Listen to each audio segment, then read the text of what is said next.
ഏതാണ്ട് 2 മണിക്കൂർ കഴിഞ്ഞു നടത്താൻ തുടങ്ങിയിട്ട്.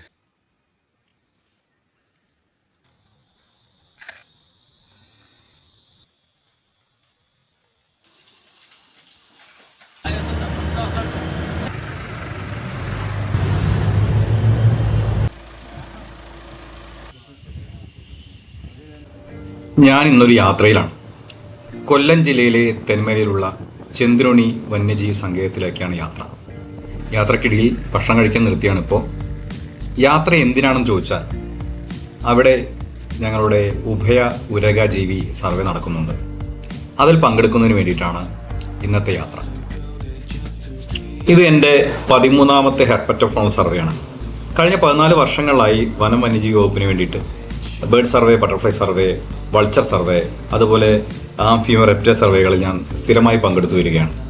ഇന്ന് ഞങ്ങൾ 30 പേരാണ് ചെന്തുരുണിൽ നടക്കുന്ന സർവേയിൽ പങ്കെടുക്കാനായി കേരളത്തിൻ്റെ വിവിധ ഭാഗങ്ങളിൽ നിന്നും ബോംബെയിൽ നിന്നും ചെന്നൈയിൽ നിന്നുമൊക്കെ എത്തിയിരിക്കുന്നത്. വനം വകുപ്പിൻ്റെ കർശന നിയന്ത്രണമുള്ളതിനാൽ തന്നെ നമുക്ക് സർവേയുടെ എല്ലാ പ്രദേശങ്ങളും കാണിക്കാൻ സാധിക്കില്ല. ടൂറിസം അലൗഡായിട്ടുള്ള സ്ഥലങ്ങളിലെ കാഴ്ചകൾ മാത്രമേ കാണിക്കാൻ സാധിക്കുകയുള്ളൂ. എൻ്റെ സുഹൃത്തുക്കൾ പലപ്പോഴും ചോദിക്കാറുണ്ട്, ഈ സർവേകളിൽ പോയിട്ട് നിങ്ങൾ എന്താണ് ചെയ്യുന്നതെന്ന്. അത്തരം ചോദ്യങ്ങൾക്കുള്ള ചെറിയ ഉത്തരം എന്ന രീതിയിലാണ് ഈ ഒരു വീഡിയോ ചെയ്തിരിക്കുന്നത്. സർവേയുടെ ഒരു മെത്തഡോളജി, പിന്നെ അലൗഡായിട്ടുള്ള സ്ഥലങ്ങളിൽ നിന്നുള്ള കുറച്ച് കാഴ്ചകൾ, ഇത്രയും കാര്യങ്ങളാണ് ഇതിൽ ഉൾപ്പെടുത്തിയിരിക്കുന്നത്. കൂടാതെ പോകുന്ന വഴിയിൽ നമുക്കറിയാം, കൊല്ലം ജില്ലയിലെ മനോഹരമായൊരു സ്ഥലമാണ് റോസ്മല. ആ റോസ്മല പ്രദേശത്താണ് എൻ്റെ സർവേ ഉള്ളത്. അപ്പോൾ അവിടുത്തെ കാണിക്കാൻ സാധിക്കുന്ന ചില കാഴ്ചകൾ കൂടി കാണിക്കാനാണ് ഈ വീഡിയോ ചെയ്യുന്നത്. ഇതാണ് ചെന്തുരുണി വന്യജീവി സങ്കേതത്തിലെ ഇക്കോ ടൂറിസത്തിൻ്റെ എൻട്രൻസ് പോയിന്റ്. രാവിലെ 9:15 കൂടി ഞങ്ങളെല്ലാവരും കൂടെ റിപ്പോർട്ട് ചെയ്തു. ഞങ്ങൾക്കിനി ഒരു മീറ്റിംഗ് കൂടാനുണ്ട്. ചെറിയ ഇൻട്രൊഡക്ഷൻ, സർവേയെക്കുറിച്ചുള്ള വിവരങ്ങളൊക്കെ പങ്കുവെക്കേണ്ടതായിട്ടുണ്ട്. ചെന്തുരുണി വന്യജീവി സങ്കേതം, ആരണ്യകൻ നേച്ചർ ഫൗണ്ടേഷൻ ഇവർ സംയുക്തമായിട്ടാണ് ഈ സർവേ സംഘടിപ്പിക്കുന്നത്. ചെന്തുരുണി വന്യജീവി സങ്കേതത്തിനകത്ത് 7 ക്യാമ്പുകളായിട്ടാണ് സർവേ നടക്കുന്നത്. ഞങ്ങൾ 30 പേരെ 7 ഗ്രൂപ്പുകളാക്കുന്നു. അങ്ങനെ ഞങ്ങളുടെ ഓരോ ക്യാമ്പുകളായിട്ട് അലോട്ട് ചെയ്യുന്നു. എന്നെയും സൈത്ത് മാഷയും ബോംബെയിൽ നിന്നുണ്ട് ഡൈമറിനെയും ദർബക്കുള എന്ന ക്യാമ്പിലാണ് പോസ്റ്റ് ചെയ്തിരിക്കുന്നത്. സർവേയുടെ ആദ്യ സെഷനിൽ സർവേ ലീഡറായിട്ടുള്ള ഡോക്ടർ സന്ദീപ് ദാസ് കാർഡിൻ്റെ മാപ്പ് വെച്ച് ഓരോ ക്യാമ്പിനെ കുറിച്ചുള്ള ഡീറ്റെയിൽസ് തരുന്നു.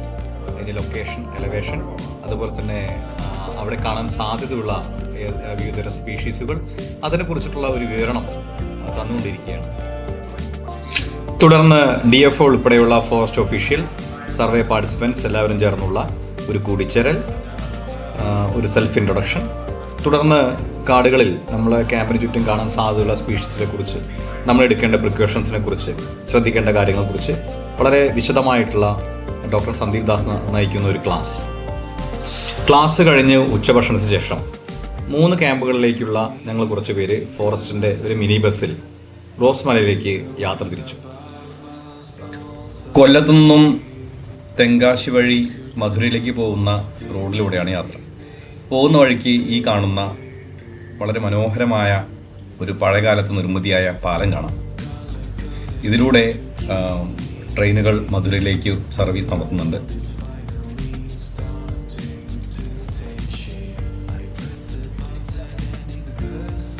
അതുപോലെ പ്രശസ്തമായ പാലരുവി വെള്ളച്ചാട്ടവും പോകുന്ന വഴിക്ക് തന്നെയാണ്.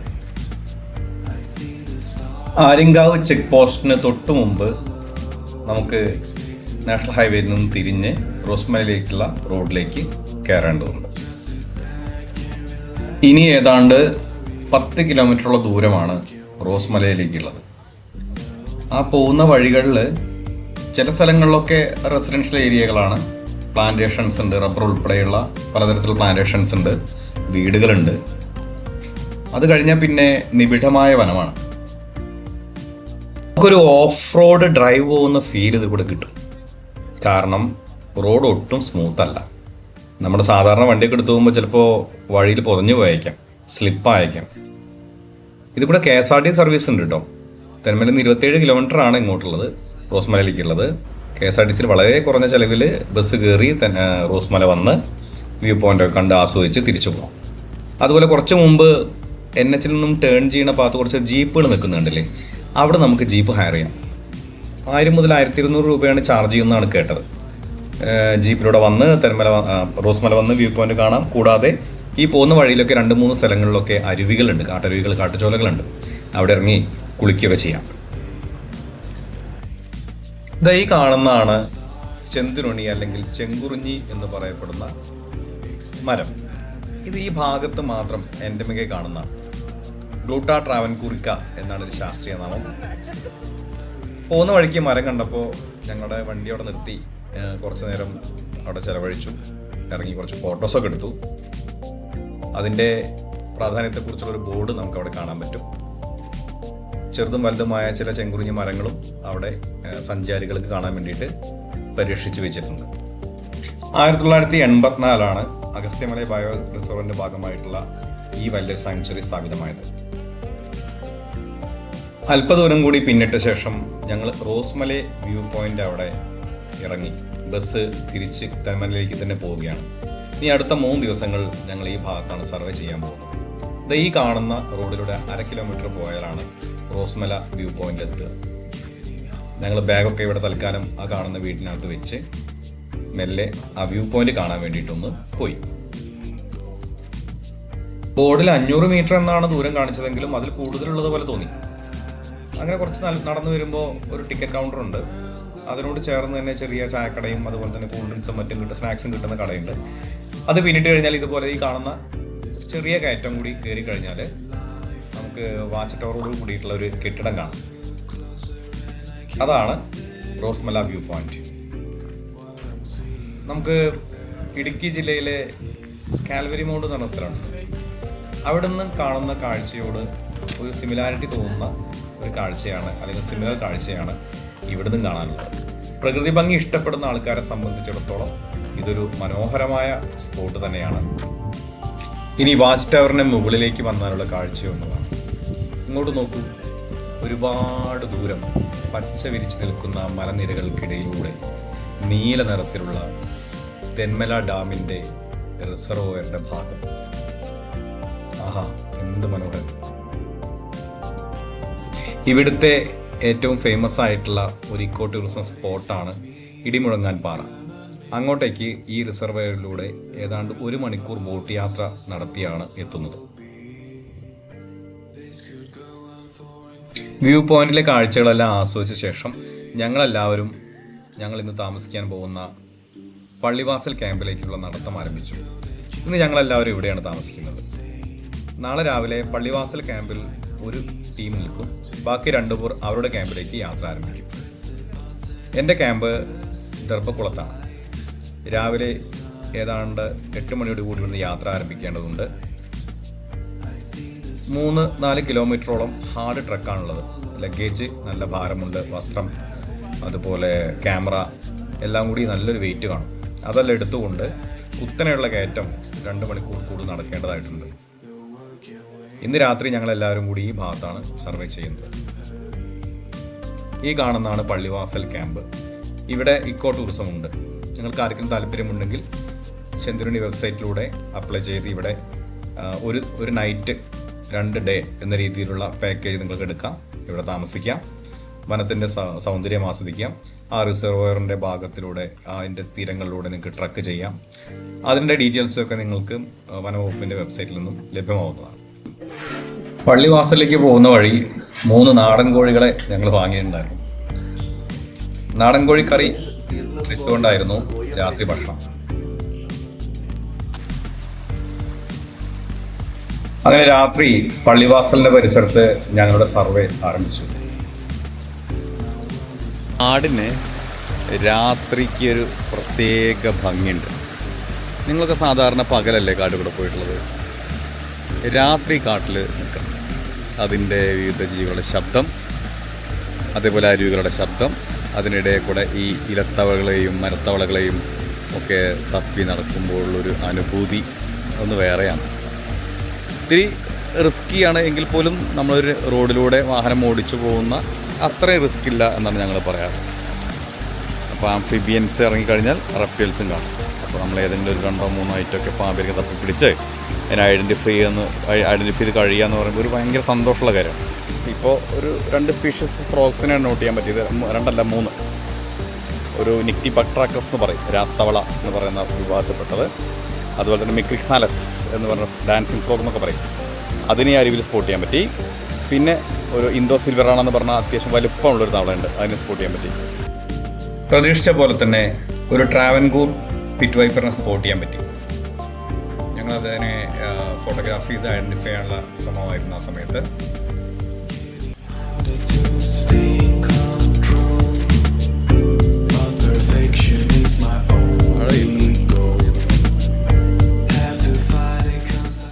പിന്നീട് സ്പോട്ട് ചെയ്തത് ഒരു കലോട്ടസിനെയായിരുന്നു. അതങ്ങനെ സുഖസുന്ദരമായി ഒരു കൊമ്പിൽ ഇങ്ങനെ കിടക്കുകയായിരുന്നു. ഈ snake Travancore pit viper, Malabar pit viper, അതുപോലെ ആനമലൈ പിറ്റ് വൈപ്പർ എന്ന പേരുകളിലൊക്കെ കേരളത്തിന്റെ വിവിധ ഭാഗങ്ങളിൽ കണ്ടുവരാറുണ്ട്. ഒരു പിറ്റ് വൈപ്പർ ഫാമിലിയിൽ പെട്ടതാണ്. അത് നന്നായിട്ട് ഫോട്ടോയ്ക്ക് ഇങ്ങനെ നിന്ന് തരും. ഞങ്ങളിതിനെ കണ്ടു കഴിഞ്ഞാൽ ധാരാളം ഫോട്ടോ എടുക്കാറുണ്ട്.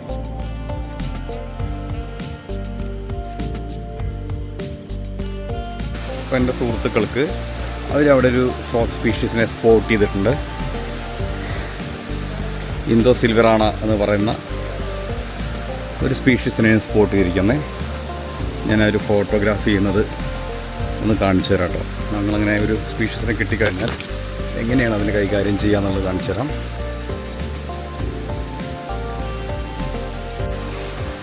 മറ്റൊരു സ്പീഷീസ് ഫ്രോഗിനോട് കാണിച്ചു തരാം. ഇത് ഇന്ദിരാന സ്പീഷീസിൽപ്പെട്ട ഒരു ഫ്രോഗാണ്. അവിടെ ഉണ്ടോ? വേറൊരു ഫ്രോഗിനോട് കാണിച്ചു തരാം. എന്താ ഈ ലീഫിൽ കാണുന്നുണ്ടോ? ഈ ലീഫിൽ ഒരു ഫ്രോഗ് ഇരിക്കുന്നുണ്ട്, കണ്ടോ? ഇത് മിക്രിക്സാലസ് എന്ന് പറയുന്ന ഡാൻസിങ് ഫ്രോഗ് എന്നൊക്കെ വിളിക്കുന്ന ഒരു ഫ്രോഗാണ്. ഇതിൻ്റെ പ്രത്യേകത എന്ന് വെച്ച് കഴിഞ്ഞാൽ ഇത് ഈ സ്ട്രീംസ്, ഒരുപാട് സൗണ്ടുള്ള സ്ട്രീംസിൻ്റെ അടുത്തൊക്കെ ഉണ്ടാവും, വെള്ളച്ചാട്ടത്തിൻ്റെ അടുത്തൊക്കെ ഉണ്ടാവുക. അതിന് തിരിച്ചറിയാൻ വേണ്ടി പ്രസൻസ് അതിൻ്റെ ഫീമെയിലൊക്കെ ഐഡൻറ്റിഫൈ ചെയ്യാൻ വേണ്ടിയിട്ട് അതിങ്ങനെ കാലിങ്ങനെ ഉയർത്തി കാണിക്കും. അപ്പോൾ കോള് കൊണ്ട് അതിൻ്റെ സാന്നിധ്യം തിരിച്ചറിയാൻ സാധിക്കാത്ത സ്ഥലങ്ങളിൽ ഫൂട്ട് ഫ്ലാഗ് ചെയ്തുകൊണ്ട് അതാണ് ഇതിൻ്റെ പ്രത്യേകത. ഇത് മാഷ് വേറൊരു ഫ്രോഗിനെ സ്പോട്ട് ചെയ്തിട്ടുണ്ട്. മിക്രിക്സാലസിൽപ്പെട്ട് തന്നെ ലീഫിലാണ് നിൽക്കുന്നത്.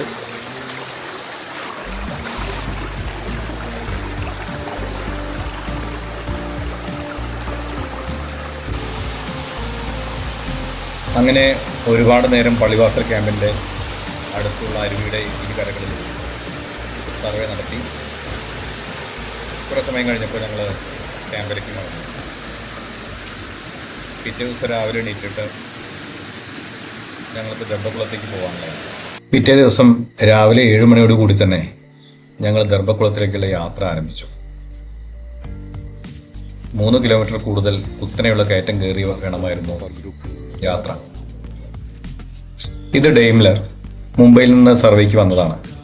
പിറ്റ് വൈപ്പറുകളിൽ ഒരുപാട് റിസർച്ച് നടത്തുന്ന റിസർച്ചറാണ്. അഗുംബയിലായിരുന്നു അദ്ദേഹത്തിൻ്റെ പ്രധാന വർക്ക്. ഇത് സജിത്ത് മാഷ്. 10-13 വർഷമായി സർവേകൾ ഞങ്ങൾ ഒരുമിച്ചാണ്. എൻ്റെ ഒരു ആത്മാർത്ഥ സുഹൃത്തു കൂടിയാണ്, അധ്യാപകനാണ്. ഞാനും സജിത്ത് മാഷും ഡെയിംലറും അതുപോലെ തന്നെ വാച്ചർമാരായിട്ടുള്ള യശോധരേട്ടനും രാധാകൃഷ്ണേട്ടനും ഉൾപ്പെട്ടതായിരുന്നു ഞങ്ങളുടെ ദർഭക്കുളം ടീം. ദർഭക്കുളം ക്യാമ്പ് ഷെഡും അതിൻ്റെ പരിസരമൊക്കെ ഉണ്ടല്ലോ, എന്തൊരു ഭംഗിയാണെന്നറിയോ. പക്ഷെ നിങ്ങളൊന്നും അത് കാണിക്കാൻ കഴിയില്ല. ഫോറസ്റ്റിൻ്റെ കർശന നിയന്ത്രണമുണ്ട്. ഞങ്ങൾ സർവേക്ക് പോകുമ്പോൾ ഇതുപോലുള്ള ഭംഗിയുള്ള സ്ഥലങ്ങൾ ഉണ്ടാവാറുണ്ട്. അതൊന്നും തന്നെ സോഷ്യൽ മീഡിയയിലോ മറ്റ് സംവിധാനങ്ങൾ വഴി പുറത്തേക്ക് വിടാറില്ല.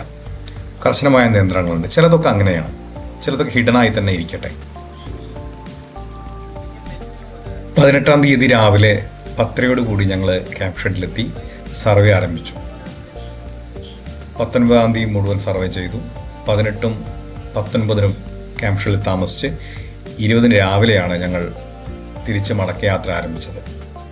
അത്രയും സമയങ്ങളിൽ വിവിധ സെഷനുകളിലായി സർവേ ചെയ്തിട്ടുണ്ടായിരുന്നു. രാവിലെയും രാത്രികളിലുമായി പറ്റാവുന്നത്ര സ്പീഷീസിനെ തേടിപ്പിടിക്കാൻ ഞങ്ങൾ ശ്രമിച്ചുകൊണ്ടേയിരുന്നു. ആ സർവേകളിലെ ചില കാഴ്ചകൾ നിങ്ങളിലേക്ക് എത്തുകയാണ്. ഇതാണ് ആരോഗ്യപ്പച്ച. അഗസ്ത്യമല ബയോ റിസർവിൽ കാണപ്പെടുന്ന ഒരു വളരെ വിശേഷപ്പെട്ട ഔഷധസസ്യമായിട്ടാണ് ഇതിനെ കണക്കാക്കുന്നത്. കാട്ടിലെ മഴ പെയ്തുകൊണ്ട് മാരകമായ അട്ടയുടെ കടിയാണ്. അതിൽ നിന്നും രക്ഷപ്പെടാനുള്ള ശ്രമത്തിലാണ് യശോധരേട്ടൻ.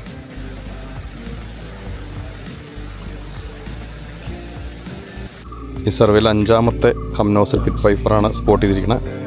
ഇത്തിരി അഗ്രസീവാണ്. നമ്മൾ കണ്ട റേസാണ്. കളറിൽ വ്യത്യാസമുണ്ട്. ഓരോന്നിനും കളറിൽ വ്യത്യാസം.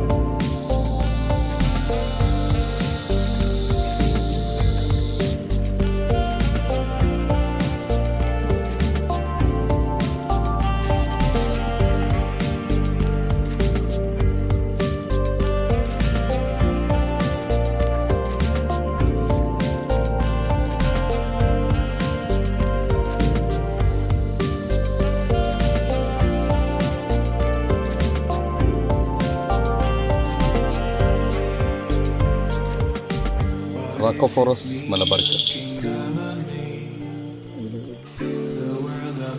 നിക്റ്റിബട്രാക്കസ് സ്പീഷീസ്, കങ്കാരു ലിസാർഡ്,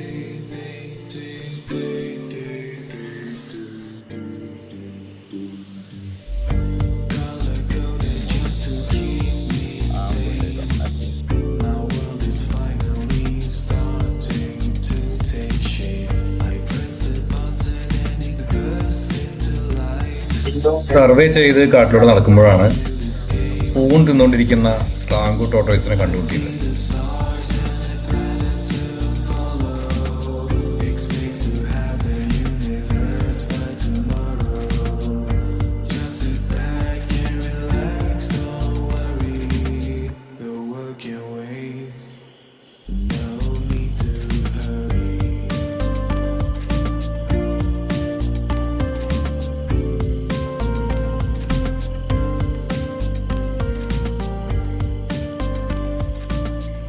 അങ്ങനെ 20-ാം തീയതി ഞങ്ങൾ രാവിലെ 7 മണിക്ക് തന്നെ തിരിച്ച് പള്ളിവാസൽ ക്യാമ്പിലേക്കും അവിടുന്ന് തെന്മലയിലേക്കുമുള്ള മടക്കയാത്ര ആരംഭിച്ചു.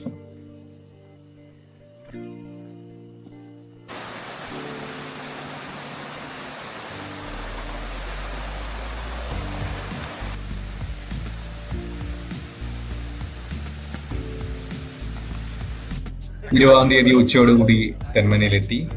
തുടർന്ന് ഡോക്ടർ സന്ദീപ് ദാസിന്റെ നേതൃത്വത്തിൽ ഞങ്ങളുടെ ഫൈൻഡിങ്സ് ID കൺഫേം ചെയ്യുന്ന സെഷനിലേക്ക് കടന്നു.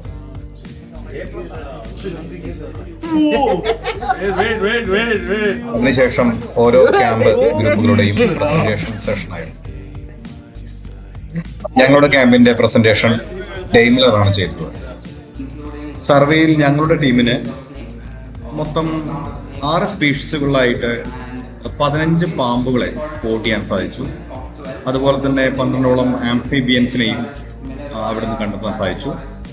പിന്നെ ടാങ്കു ടോട്ടോയ്സ്, കങ്കാരു ലിസാർഡ് തുടങ്ങിയിട്ടുള്ള മറ്റു സ്പീഷീസുകളെയും ഞങ്ങൾക്ക് റിപ്പോർട്ട് ചെയ്യാൻ സാധിച്ചു. We also got the kangaroo lizard, which is endemic to this region. We also recorded 3 species of geckos from the genus Nemaspis. We got a total of 15 snakes with 6 species, including the Travancore bull snake, Travancore pit viper, large-eyed bronzeback, Beddoes keelback, hill keelback, and the hump-nosed pit viper. We also got the Travancore tortoise, and other findings were the slender loris, which is a very interesting find for us. We also heard calls of the great Indian hornbill, and along with that, we also saw several different types of mushrooms, insects, and other types of fauna. ഇതോടുകൂടി സെഷനുകളെല്ലാം അവസാനിപ്പിച്ച് അടുത്ത സർവേക്ക് വീണ്ടും കാണാം എന്ന പ്രതീക്ഷയോടുകൂടി ഞങ്ങൾ മടങ്ങി.